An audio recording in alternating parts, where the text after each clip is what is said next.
Hello and welcome to this edition of NHK Newsline. I'm Raja Pradhan with the news from Tokyo. Prosecutors in Western Japan have appealed a not guilty ruling handed down to a 28-year-old woman who's accused of killing her husband. The case had made headlines because her spouse was known for likening himself to the fictional Spanish womanizer Don Juan. The prosecutors filed an appeal with the Osaka High Court on Tuesday. They did not specify the reason. Sudo Saki was found not guilty by the Wakayama District Court earlier this month. She had been accused of killing 77-year-old Nozaki Kosuke by getting him to ingest stimulants. The wealthy businessman died of acute stimulant intoxication at his home in May 2018. The court judgment said Nozaki could have overdosed by mistake, and there was reasonable doubt preventing the conclusion he was killed by the defendant. Sudo's lawyer declined to speak to reporters about the appeal.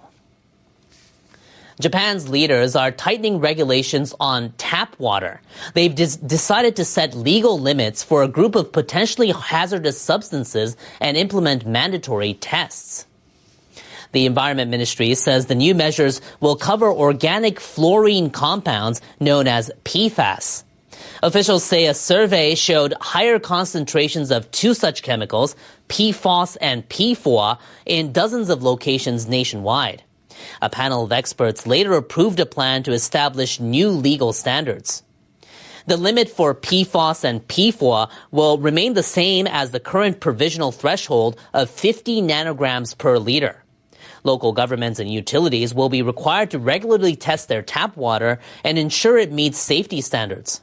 The measures are expected to take effect from April 2026. Officials also tested a self-defense forces facility in the southwestern prefecture of Fukuoka. They say PFAS levels were more than 30 times higher than the provisional threshold. Japanese police say a group of North Korean hackers likely used the message offering a job to steal assets from cryptocurrency exchange DMM Bitcoin in May. The Japanese company lost Bitcoin valued at about $308 million at the time of the security breach. The firm said earlier this month it's closing its business and handing over its customer accounts and assets to another exchange.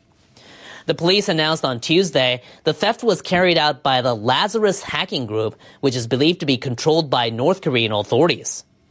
The police said an employee of a company that manages cryptocurrency for DMM Bitcoin received a job offer by social media in March. The message is believed to have planted a computer virus when it was clicked on. That allowed the group to steal information about access authority and rewrite amounts of transactions and beneficiaries. The police say the account that sent the message and the server it was connected with were related to North Korea. Authorities in Japan and the United States have condemned the hackers and North Korea for being behind them. They're urging people to beware of suspicious text messages or emails.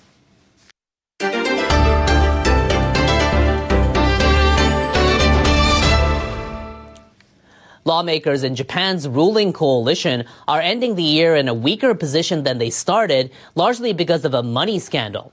But on the Diet's final day of 2024, they've taken steps to ensure there isn't a repeat. The upper house passed the bill on Tuesday that abolishes policy activity fees. Another seeks to have political funds monitored by an independent body. We have carefully listened to the opinions of other parties and made efforts to form a broad consensus as much as possible. The ruling and opposition parties held thorough discussions during this session. Prime Minister Ishiba also said the Japanese economy is at a turning point in the push to realize growth driven by wage hikes and investment. He says his cabinet plans to approve a draft budget for the next fiscal year on Friday. We will step up efforts to raise the minimum wage. We will also take measures to intermittently increase income in the future. That includes empowering companies to earn money. The source of wage hikes will be through investment in people, as well as domestic investment by public-private partnerships. The main ruling Liberal Democratic Party and junior partner Komeito lost their lower house majority following a general election in October. They've since been cooperating more with the opposition. Ishiba also said he wants to travel to the United States soon for talks with President-elect Donald Trump. In other news, Japan's Nippon Steel says a U.S. government panel has decided to let President Joe Biden decide whether it can buy U.S. steel. Biden has repeatedly expressed his opposition to the deal. The Committee on Foreign Investment in the United States has been examining the security risks of an acquisition by the Japanese company. The two major steelmakers agreed on the deal in December 2023. The Japanese steelmaker has been notified by the committee it was unable to reach a consensus by Monday's deadline. Biden is expected to announce his decision within 15 days after receiving the committee's report. U.S. media say some committee members suggested domestic output could fall if U.S. steel were purchased. Other members reportedly said Nippon Steel had proposed measures including appointing U.S. citizens to the majority of executive posts of U.S. Steel. But the committee was apparently divided over whether such moves would be sufficient. Nippon Steel says it strongly wants the president to weigh the merits of the deal. It says both firms strongly believe if the benefits are evaluated fairly, the deal will be approved. Ukrainian President Volodymyr Zelensky says more than 3,000 North Korean soldiers have been killed or wounded in fighting in Russia's western region of Kursk. Zelensky said in a social media post Monday the figure was reported by the commander-in-chief of Ukraine's military. The president also criticized the international community for doing almost nothing to counter the collaboration between Moscow and Pyongyang. Ukraine is waging a cross-border offensive in the Kursk region. About 11,000 North Korean soldiers are said to be deployed alongside Russian troops in the area. The number of North Korean casualties cited by Zelensky far exceeds the figure given by South Korea's intelligence agency last week. It estimated at least 100 North Korean soldiers have been killed in Kursk. It said around 1,000 more have been wounded. Next, freed anti-whaling activist Paul Watson has vowed to continue his campaign. He also warned Japanese whalers against returning to the Antarctic Ocean. The former head of the Sea Shepherd Group is back in France, where his family lives, following his detention in the Danish autonomous territory of Greenland since July. Danish authorities decided last week not to extradite Watson to Japan to face a charge of organizing forcible obstruction of the country's research whaling. Watson made his comments at an event in Paris on Saturday. We will continue our campaigns. Nous allons continuer nos missions. To oppose Iceland next year to stop whaling there. On s'opposera à la chasse baleinière de l'Islande. And if Japan intends to return to Salados, we should be there. Watson also pledged to try to end whaling worldwide. He said humans need to learn to live in harmony with other species and share this world. And those were the headlines we're following.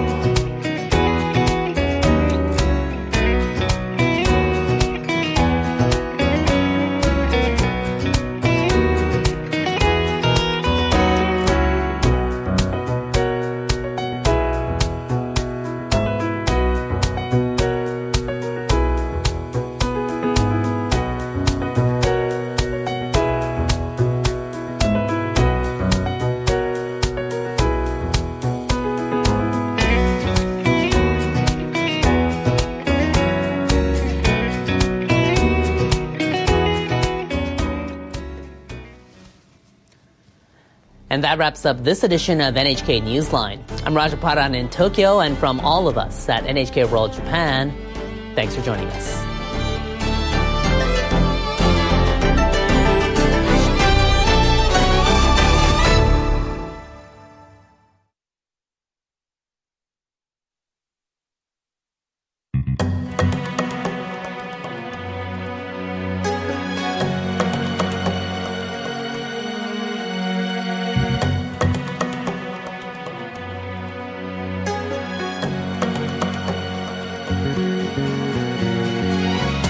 Japan has various kinds of landmarks that fascinate visitors. They range from cultural and historic locations to modern buildings created with cutting-edge technologies. What led to their creation and what were the challenges involved? The backstory of Japanese landmarks brings you the stories behind these amazing places. In this episode of the Backstory of Japanese Landmarks, we feature the world's tallest broadcast tower, Tokyo Skytree.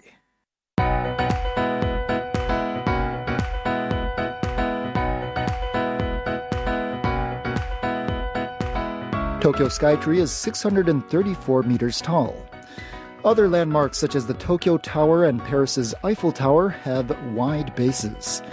But Tokyo Skytree is slim and more like a spire. Its color, named Skytree White, is based on the lightest shade of Japanese indigo blue. The tower can be seen from a great distance, but when people first see it, some think its form is rather simple.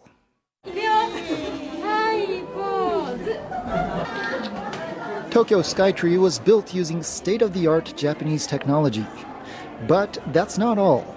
Traditional skills, respected and handed down over generations of craftspeople, also played a vital role in its construction. The base of Tokyo Skytree is triangular in shape when seen from above.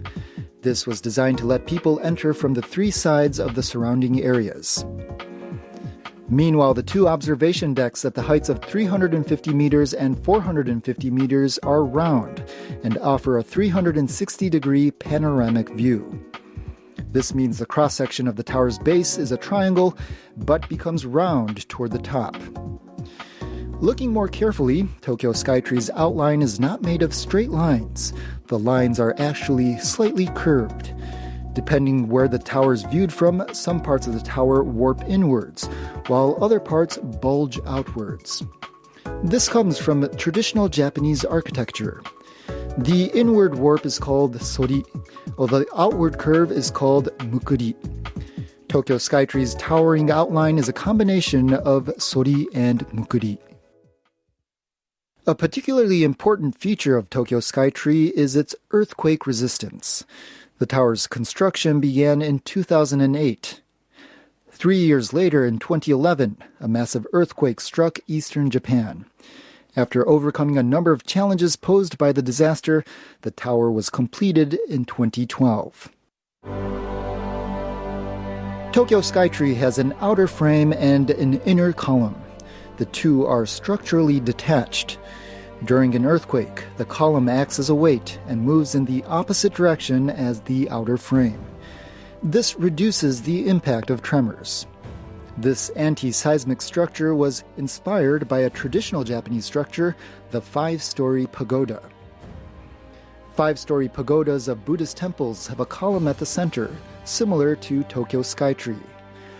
Due to their excellent quake resistance, there are no records of any wooden pagodas collapsing in an earthquake in Japan's history. Japan's oldest five-story pagoda is in Horyuji Temple in Nara, built more than 1,400 years ago. The wisdom of ancient people lives on in today's advanced technologies. Thank you for tuning in to the backstory of Japanese landmarks. We hope you have a chance to visit these landmarks and see for yourself what makes them so special.